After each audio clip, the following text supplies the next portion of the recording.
today going over the lessons that we've learned in our real estate journeys. Yeah, I'm not vibing with that at all. And I started to think about think about the transaction. I was like, you know what? She's absolutely right. It's like I was a dick. Somebody's coming at me and is trying to play like hardball and tough guy. I'm like, and who are you?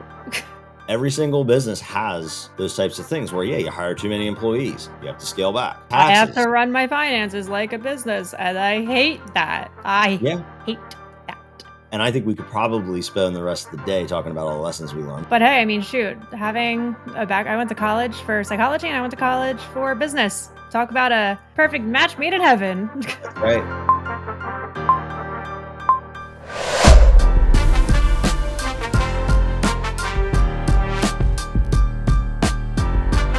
Welcome back to Moving Sucks. It's time to fix that. It's time we fix that. It's time to fix that. And you know what? Both work. I think we've come to a meeting of the minds here. Okay. We were corrected by our editor, but we don't really care at this point, do we? We don't care. We just want moving to not suck. So it's why we make this podcast, to help you make it not suck. And we're also today going over the lessons that we've learned in our real estate journeys to help it suck less. Yeah. So we picked 5. Seth came to me with this topic of, so what lessons have we learned? And I'm like, that's so broad. And it's also like the most Seth question ever. It's like, let's think huge now. It's like, I'm like, that makes my ADHD brain short circuit. Right. That's right. Overload, so many things going through. Oh my God, me. But we did pick some. I'm going to go ahead and say they may not be like my 5 best lessons learned, but they are certainly 5 lessons I have learned. One of them actually, I would say, is like one of my best lessons learned, which is the first one I'm going to say. I don't know if we'll get to 5, but we'll get as far as we can without boring people. All right. Sure. So your first lesson learned. Yes. And this is my first lesson that I learned after my first full year of real estate that I carry with me forever, was never assume. Assume nothing. I don't know everything. And I need not pretend to. Don't assume that I'm talking to the decision maker. And what's the decision maker? The one who has the heaviest influence on decisions that are being made. Don't assume I'm the only agent that somebody is talking to. And don't assume I just have somebody's business. Don't assume I know people's motives for selling or buying or whatever. Don't assume that I know what's holding somebody back.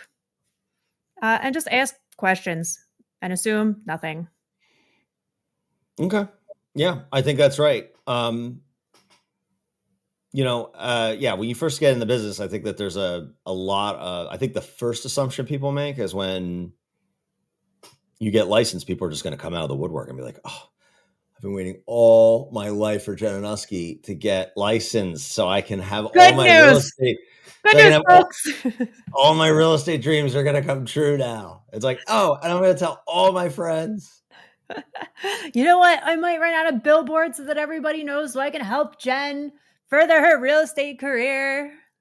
So all I have to do is get licensed and then just sit back and wait for everything to come through. So that's everybody will agree. Their spouse doesn't know anybody else.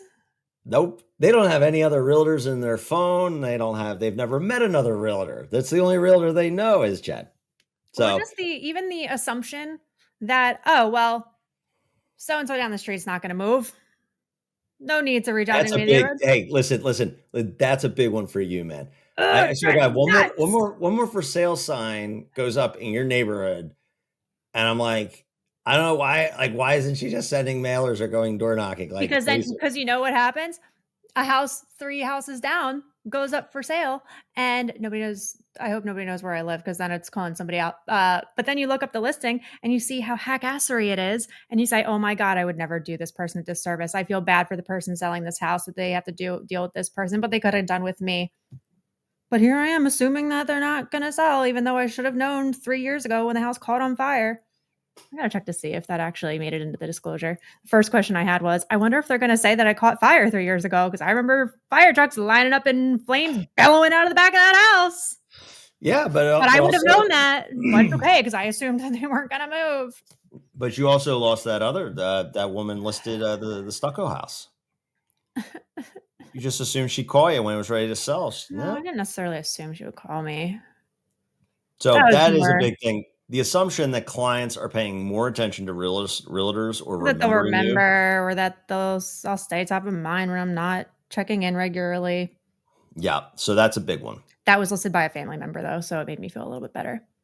Or the assumption that I had more time with the house, 2 down from me this way. It had been vacant for like 5 years. Now given, I'm not this one I tried. I tried to find out the backstory on that one. I looked into public record. I stalked the absolute living crap out of that.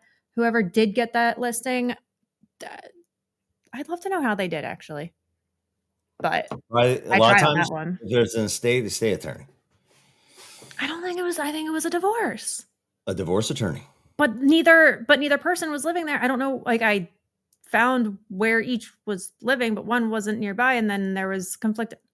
It might Man, got I went bought, down that rabbit hole. might got wholesaled, and then got It just hit the flipped market. back. It hit the So market. yeah, It's so then fine it though. gets flipped back. It's called it like a wholesale. So it's like Mm. you buy it wholesale, you put paint and carpet on it, and you just send it back and sell it for the delta. Anyway, what other assumptions Well, do you your turn. feel? So that was mine. Don't assume anything. Makes an ass out of you and me, you know? That's what Okay. they say, right? um, so for me, the vernacular, like the way that people talk about real estate, it's like real estate sales. Mhm. I talk about this a ton on the pod. I talk about it in my like mentorship. People I coach. This isn't sales. Um, we are more like consultants that are paid by commission. Um, we really kind of just consult on the sale. Well, it drives me Um, nuts too because it's like I mean, we are literally by title, like legal title called real estate salesperson is yeah, what we are. But like, and honestly, I hate it because it makes me feel like anytime I am telling somebody and giving any kind of guidance and trying to explain why something makes sense as to buy right now, it makes it come off as being salesy. And I'm like, I promise I'm not being a salesy person. I am really just trying to convey information that's really, really important for you guys to understand. And it's coming from a place of I care and it really is best and not sales. And that everything, then there is, I mean, we talked about, we're going to get into this in another episode too of why we're the least trusted industry. We did an episode on it before, we but I think we did. could revisit it again. Yeah, Um, and it's like, and it was funny. I was sitting in a CE class before, continuing education class, and we went around the room, and everybody said why they are a real estate agent and what made them get into real estate. And like, okay, listen, every man in that room, their motive for doing it was money, and every female had an underlying more emotional reason and motive behind doing this. I found that as a funny observation. But like people think that we're doing it just to for the money and that we don't give a shit what happens to you and that we're just, banging this drum just so we can get more money and we're overpaid when really like no it's not. I'm yeah, in this because I care and I want to make a difference and make this a seamless experience for you and help guide you. If anybody knows me, they say I can sell ice to an Eskimo, but there's one caveat. I can't if I don't believe in it and if I don't agree with it. I cannot sell shit if I don't think it's a good idea and I don't think it's best. yeah. Because we're moral and we're ethical, and I want to vouch for the industry. Most realtors are. And the reason is because most people are good. Most people are moral. Most people are ethical. You know, It's a really or they're positive scared to perspective. sound salesy, so they never take a shot. There's a lot of things that go into it. But for me, I just look at it as like I just started sitting back, and when I started really doing a lot of volume. I just was like, I'm not really selling anything. I'm just like taking people through this process, man. Like there's just, Well, what are you gonna do? there's Sell no need somebody to something they convince don't them to want? do anything. It's just a matter of like having it make enough sense for it's almost like a financial planner sitting down and being like, so financial planners are kind of doing the same thing. It's like, well, listen, Bob, if we move this money over here, I think it's going to grow at this rate. I think that this is probably a good move. Versus like what you would see in like the Wolf of Wall Street. Those aren't financial planners. Those are like stock trader salespeople. I think we do more along the lines of that. But it's really interesting. Something you said before. At least I think it's interesting. Most people probably won't. We're actually not legally allowed to call ourselves consultants. We're not allowed to actually use the word consultant in our titles. Which is hilarious because it's literally what we do. It's really, yeah. And it's ironic because that's really more or less we're a hell of a lot more consultants than we are salespeople. So that was the thing where, and it's funny, my nephew was over here and he was looking through some of the books I had, and there was a certain, a book written with a famous person and their negotiating style. And it was like high pressure sales, and negotiation is just like a cousin, or at least in the same tranche as negotiations in the same tranche as sales. And I tried it, man. I tried that like hard nosed selling, you know, tactic. And I'll tell you, the agent on the other side, man, wow, did she not want to deal with that? She was like, I don't know who you think you are, Mm-mm. but I'm not vibing with that at all. And I started to think about myself think about the transaction. I was like, you know what? She's absolutely right.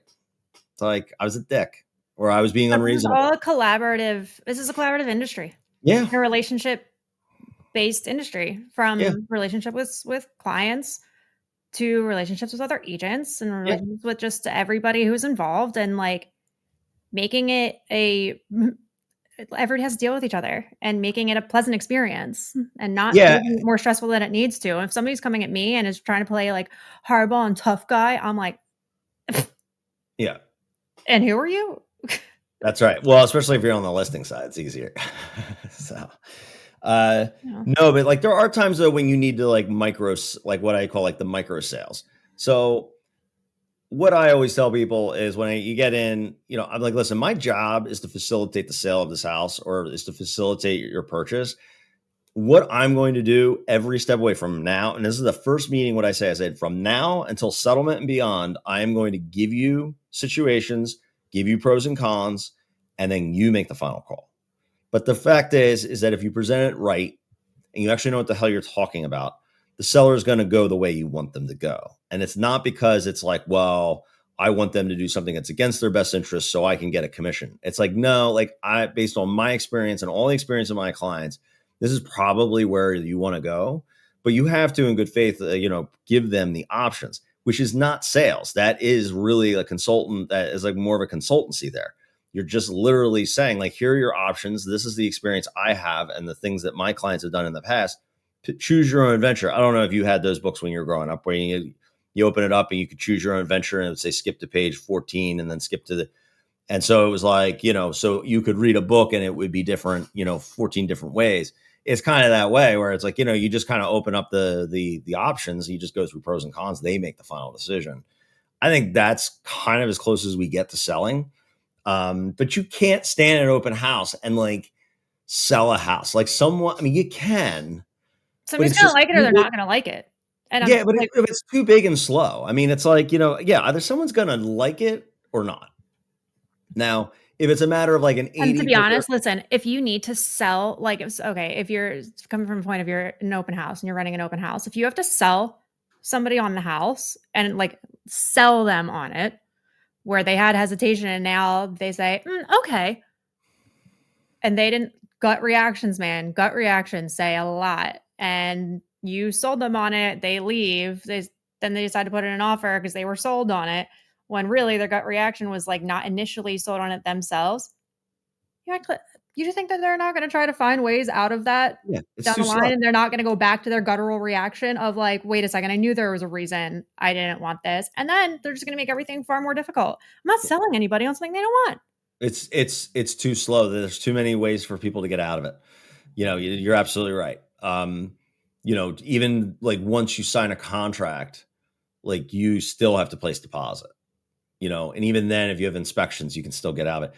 You will the mind will find their way out of a situation they're not fully vested in. So that was my takeaway. What was your second lesson learned?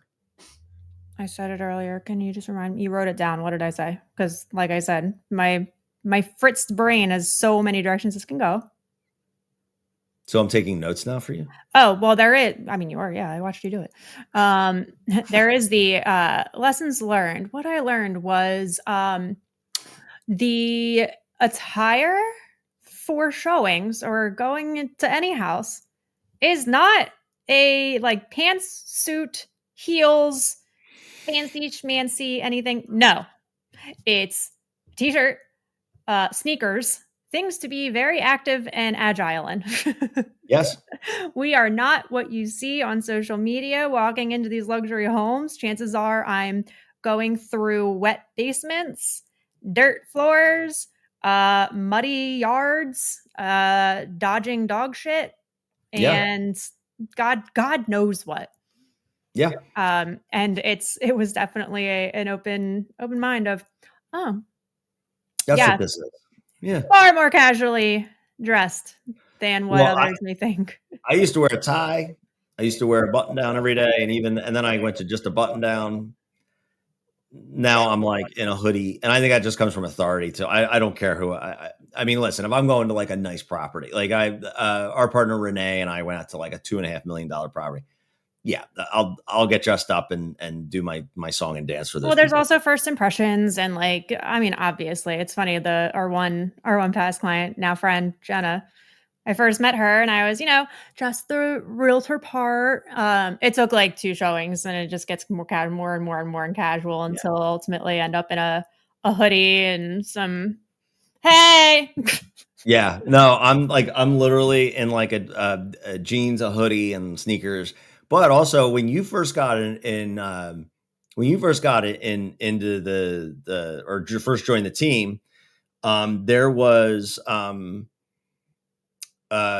moment where so you were shadowing a lot of stuff, but you weren't really going on like a lot of like your own showings and everything like that. And for settlements and stuff, we would get dressed up, and at that point, but there was a Settlements are not like what's that? settlements aren't as adventurous unless you have walkthrough beforehand. Yeah. You can get So dressed up for settlement because you know what to expect. You sit at But I, home. and I hate to be like morbid and scary or whatever, but I remember being on a showing with you and you were wearing like heels or something, like you're wearing something, you were like having trouble getting around. And I said to our former partner, Oh, that Julie, was like, like yeah, Julie, like, I got to talk to her about, or I think I asked her to talk about footwear with you because I was like, I don't know, I'm a guy and like, I don't want and she's like, no, I know how to get her to stop wearing heels. It's like, if she ever has to run, she's going to, want those sneakers, and I hate to say it, but for safety, mhm. you need something you can run in, and uh, that was kind of a wake up call because as a guy, I don't have to like worry about that as much. Um, but yeah, like listen on TikTok videos, and you're showing like massive estates in Montana and Malibu. Like, yeah, in the real world, realtors are just wearing what they need to wear in order to get the job done. Good realtors, I'm not impressed by. Actually, I think if somebody's in a suit or a tie, I'm wondering what's up. I like really like the entire industry has been casualized. Like I think over the last 10 years. I wonder what people think of that because I'm fine. Like I'm fine with it, but like I also kind of feel like there are still some people out there who associate that very heavily with professionalism. No, I don't think so. I actually think that it's the same thing as like a financial planner pulling up to an appointment with like a Mercedes. Like I think that there's a standoffish feeling that you get. I think that people want peers, and as long as you build enough trust, like I don't think they give a shit what you wear because it's really more important about what comes out of your mouth. Um, but no, I don't hear any clamoring for people to like get more dressed up or like people are less like, yeah. I I've mean, read listen, comment sections of some videos though that are real estate related, and I don't know, I've seen people go off that like, "Oh yeah, like realtors should really stop being so lax. It's very unprofessional and blah blah blah." Now this could be Karen and this could be Peggy who kind of just like are used to be that. over 60, Yeah, if they're old school. But I but I don't know. mean, I don't know. Hey, great thing to drop into the comments. if you're working with an agent, you're going on showings and they show up in some dark jeans and a t-shirt or a hoodie and some sneakers, is that off-putting to you? And does that change your opinion on their professionalism? I mean, listen, I wear a collared shirt, I wear a polo shirt, I wear jeans, I wear sneakers, but yeah, but like I'm in old basements and So stuff. much easier for you as a guy, though. But I also wear like a zip up hoodie, but it's like it's not like some big baggy thing. It's just like it's Your kind of same a maroon or your it's not, same burnt orange one or your green one. I know you know me exactly which so well, hoodies. Jen. I I have my know I, I I have know my your black whole one. wardrobe. Yeah, well, I they're my realtor uniforms. Yep. Yeah. So, but no, but if I had to dress up, I will. So I think that that's a fair one. Yeah, we do not have to get as dressed up. It's not as big of a deal. But if somebody really wants me to be dressed up, I'll get dressed up. Hmm. So mine is I had no idea. I had a little bit of an inkling. I had no idea how much I needed to know about locks, bolts, mechanisms, doorknobs, latches, hinges. I mean, Different types of lock boxes. lock My boxes, first combination lock combination, box. no, my first like dial combination, I was Yeah, like, what the hell is this? High yeah, school locker? yeah, Get out yeah. of here. I hate I those. They need to the be just outlawed. the very first time I had a combination lockbox, I still remember the guy's name was Stan. He was at Long and Foster in Lafayette Hill. I showed a property in like Andorra, and I dropped like a little like dial for the knob, and then it fell on the ground. And I'm telling you, you have absolutely no idea how many parts are inside that panel. I don't It want went into like 75 pieces, and it was all spring loaded, so it went boing and it went everywhere. I couldn't find half the pieces. So I went and I lock it, or I go show the house, and I can't lock the house in terms of like secure the key. So I just put the key like underneath like a potted plant, like on the side stoop, and I sent in the feedback. I said, I immediately sent feedback and I just put it in there or whatever. Probably should have. That was a dumb move. I should have called the agent right away and said, "Listen, I can't really like secure the key in your key box, or whatever." So this guy calls me, just screams at me. He's like, "You think that I'm gonna go look in the feedback section of showing time? Blah blah blah." He's like, "You should have called me. Now I I gotta don't head over there." disagree. I probably would have had a similar reaction. I own it. I was like, oh, yeah, I was brand new. I was like getting yelled at or whatever. But if I was like a few years older, I'd be like, what are you using those lock boxes for, man? Like, seriously, like, That for too. God's sake. But no, but like keys, deadbolts, uh, uh, being responsible for keys, Well, you at like know, last fall, I learned, was it last fall or last summer? Whatever it was last year. I learned about those deadbolt locks. They kind of like the chain ones. oh, okay. I learned that there are ones that lock when you slide it across, like, and need a key to Yeah. unlock and to move the chain back and take Yeah. off. Jackson learned that lesson. Uh, that was fun. That's the day I had to go. Thank God I'm in my car. I just have random tools always on standby. I got flathead screwdriver, a Phillips head Yeah. screwdriver, I've got rubber mallets, I've got all sorts of stuff. And I had to call the agent and say, hey, Mm. so is there a key nearby anywhere to unlock that? Because like it was like one of the chain ones. You can't Mhm. open the front door even if you have the key from the outside. And she was like, no, and the seller is kind of 1,500 feet in the air on a plane right now, 15,000 feet in the air, and can't do anything about it. And I'm like, cool, cool, cool, cool, cool, cool. Do you have any problem? And I thank God there was like an exit out back that I can get to my car. I was like, "Do you have a problem if I take it off, like, completely?" She's like, "Oh, that would be amazing. I didn't even want it on there anyway." And I'm like, "Great." So, Adventures in Keys 101, so fun.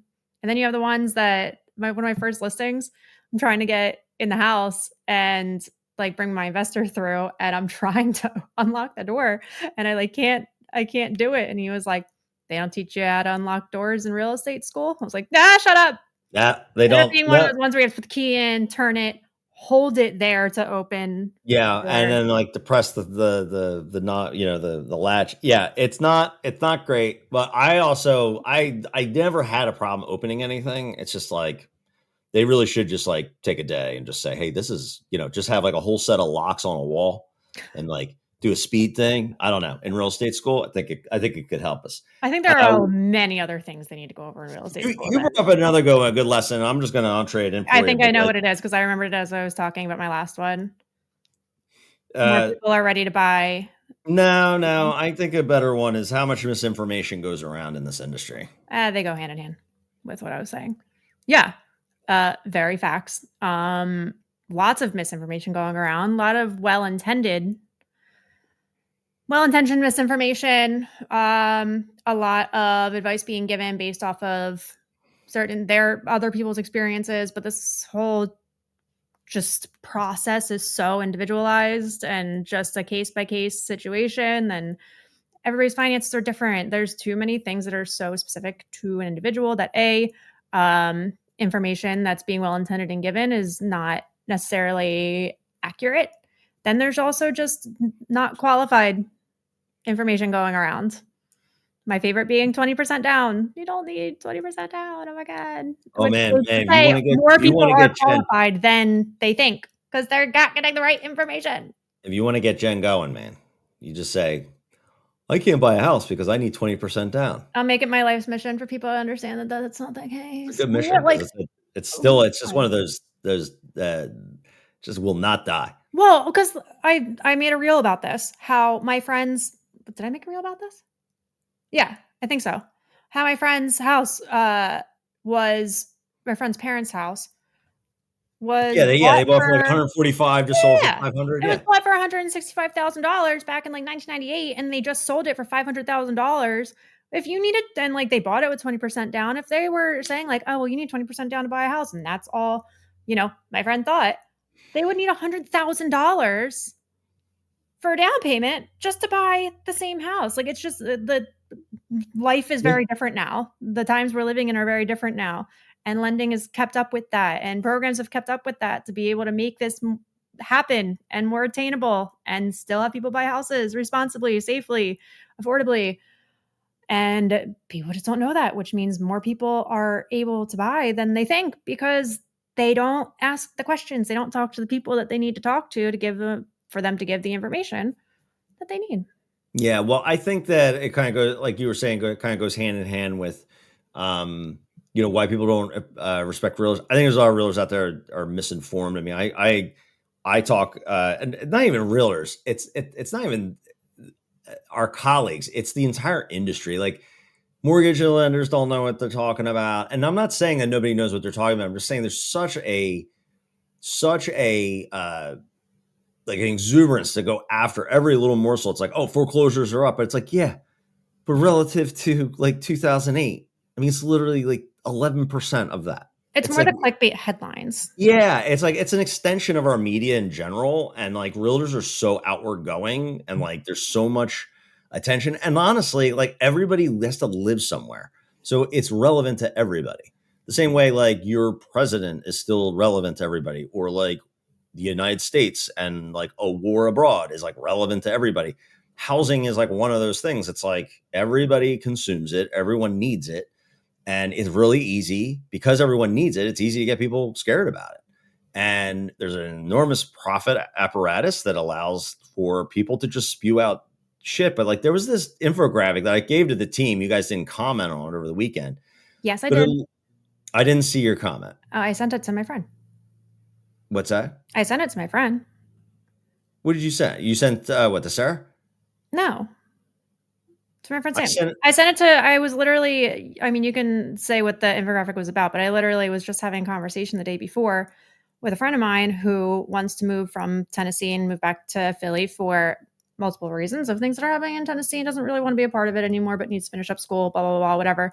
We were talking about um, like the Nashville market as it compares to the Philadelphia market, but also how the Philadelphia market compares to the Montgomery County market, and kind of just how they all differ and how they're all going to take different approaches and sell differently and buy differently in each of them.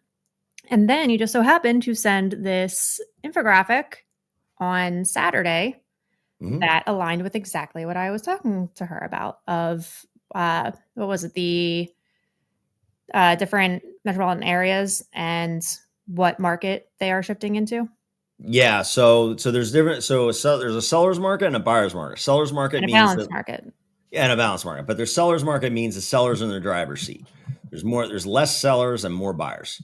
The opposite of that is a buyer's market where buyers are less numerous than sellers. So the entire we've talked about this recently is that the entire market in the United States is like all over the place. Like there's certain areas where there's 15 listings for every buyer, and then the opposite is true in certain parts of the country.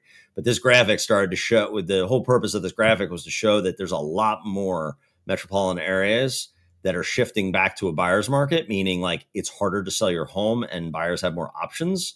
Which, unless you've been living under a rock for the last 5 years, that has not been the case everywhere. But there was like, I don't know, man. There were some markets in there I was like, come on. And then randomly at the bottom, it had Montgomery County, which happens to be the county that I live in. We live in. Oh yeah, you you live in, which has, it's not a small county. I mean, You ever been here before? it's not, yeah, it's 900,000 people who live here.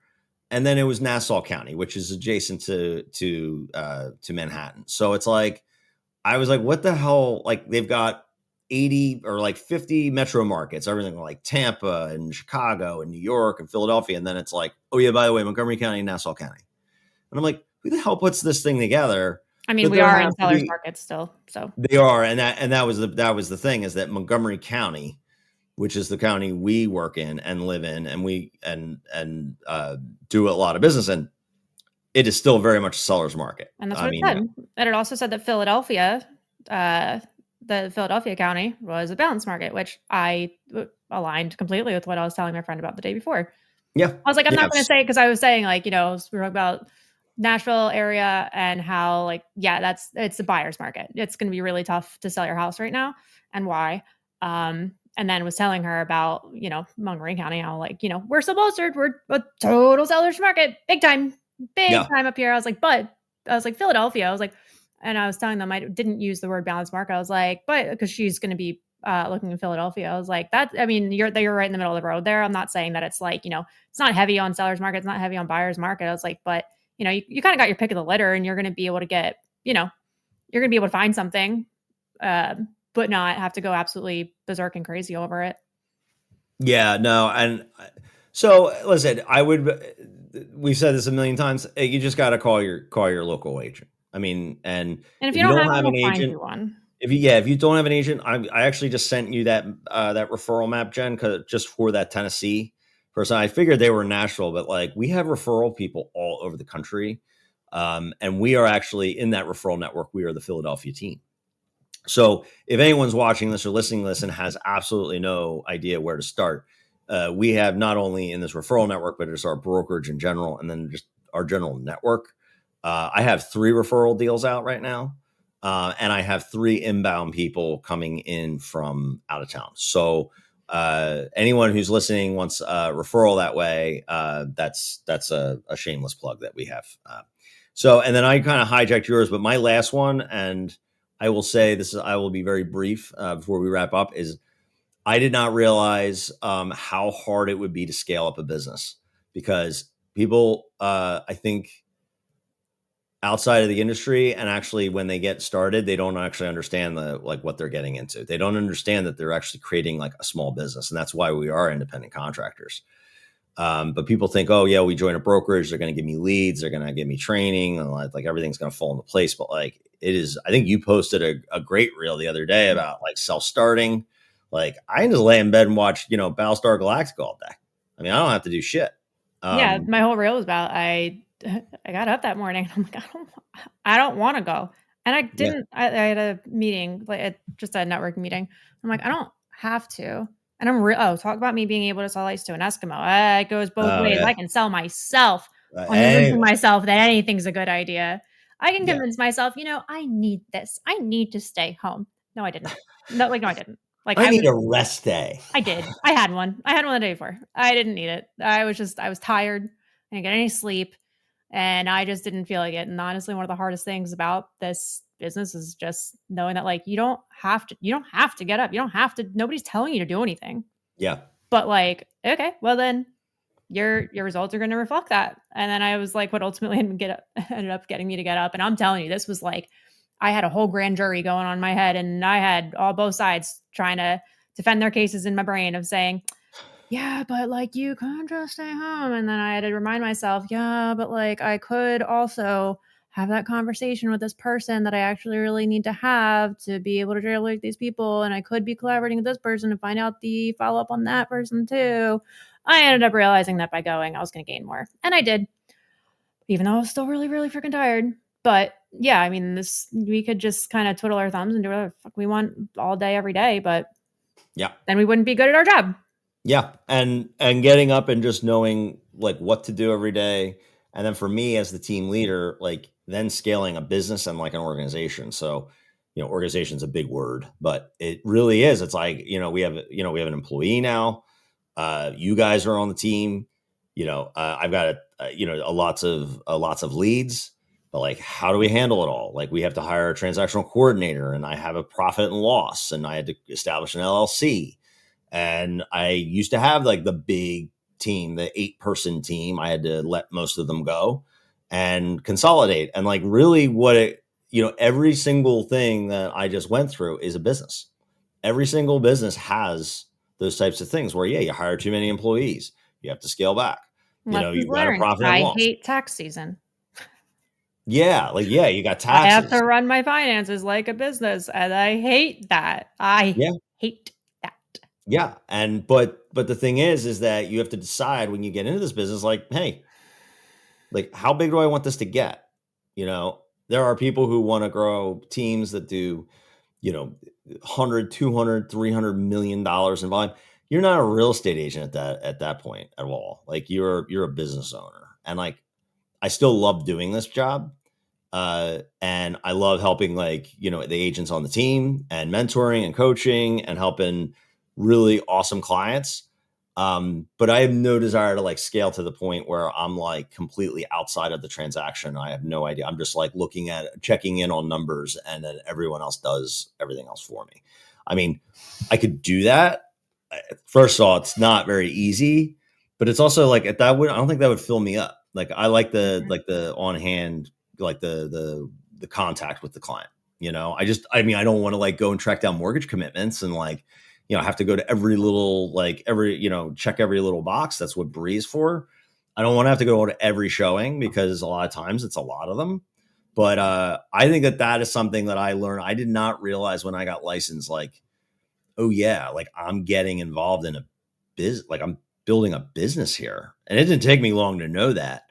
But I was more or less thinking, well, I'm going to join a brokerage. They're going to like train me up, and I'll be like working alongside. And it's like, no, it's like nobody gave a shit about me after I signed up. They were just like, and that's not an indictment against the brokerage I joined. That's just kind of how it is. It's like, That you is have how to, it is. I mean, like, talk about lessons learned when getting into this industry. I got really lucky. Man, I had a totally unusual experience, I guess, by coming into really like mom and pop brokerage that was like close knit, and like my broker, uh, me and our broker were really close, and I had a lot of guidance. That's not the case for that's not the norm. Like, then we switched brokerages into like a bigger brokerage, and I was like, "Oh, this is how yeah, it works?" yeah. Ugh. Eh, yeah, no, it was very hands off. And I mean, yeah, because the first brokerage you were part of, yeah, it was like, we were all friends, and the broker of record and everything like that. Like, we all knew each other. And one of Oh, the, thank God I started there, yeah, 'cause I was able to learn so much better and from everybody, and had a lot of opportunities to be able to shadow and to learn. And a lot of people just get their license, and it's scary, honestly, how many people don't have that and just get their license and just like jump right into it and aren't sure how contracts work, because that's not something they thoroughly go into in real yeah, estate school. I mean, they go through like, here's an agreement of sale, but like not not line by line and not like, talk about like, the proper negotiations and things you can do and things you can't do, things that should be filled out, how to fill them Yeah. out in a streamlined way. Like, I can't imagine just going through real estate school and then just being kind of like thrown out there and be like, here you go. No, knowing you anywhere you would have landed, you would have been like, you would have had to gravitate towards some mentor because you care too much about, first of all, you don't want to make a mistake, but second of all, you care too much about your clients that you would be looking for feedback to make sure you weren't doing them wrong. Like, I think there's some people who get into this business who they like that part of their brain isn't quite as strong, where they're like, no, I'll figure it out. Whether they're overconfident or they're just, I don't think a lot of them are like reckless. I just think that they're like, no, I can figure this out. But then it's not good. It's not great, And then a lot of them try to do it on their own. They can't figure it out. And then they don't get the commission. And then they have to go back to, Starbucks. So anywhere you would have landed. I mean, I remember running my team leaders ragged, man. I was like, and it wasn't because like, oh, you're taking these splits, so I'm going to pump you for information. I was like, literally, I was terrified to make a mistake. I was like, I don't want to like, because I was dealing with my friends and family. I'm like, I don't want to like, first of all, I don't want to look like an idiot. Second of all, I don't want to like cost them money. So I was always asking questions. I asked to shadow. I asked to do all this extra stuff. But the payoff was that I got a supercharged education on how to do this business. But I will say that, once I got to a point where, and you're there too, where like you can start thinking about like, okay, how you scale. Like I was like, okay, I need to read like business books. Like I have to take like a business mindset to this instead of just like a real estate, independent contractor type mindset. So I think it was I think this was an interesting episode because, we're hundreds of transactions deep now. And I think we could probably spend the rest of the day talking about all the lessons we learned, but we hope that this was Hence why I was so fritzed out when you came with this topic. Yeah. But hey, I mean, shoot, having I went to college for psychology and I went to college for business. Talk about a perfect match made in heaven. That's right. And I was a marketing major, which has a lot of psychological stuff and emotional stuff in it. And I never in a million years when I was in college thought I would become a real estate agent. I didn't know what I wanted to be, but I didn't think about a real estate agent, but I'm damn glad that I did. So, all right, guys. Well, we'll let you go. And by the way, drop what do we ask them to drop comments about? Oh man. I know. I just talk. I know when a Nusky. But I do want to know. I do want to know actually if somebody has anything to say here. Oh no, about professionalism, about attire. That too. If you care, if I show up in my hoodies and some sneakers, but no, I actually am. I'm curious to know if there's any other lessons. If you're a realtor and you're watching this, and it's happened to come across your screen, what lessons have you learned? And then, but this is a podcast for the consumer. So if you're just like a person and that there's something that you learned when you're buying your house or selling your house that you didn't think of before, I'm curious to know what it is. It's all about learning, baby. That's right. Yeah. All right. We'll talk to you guys later. Bye.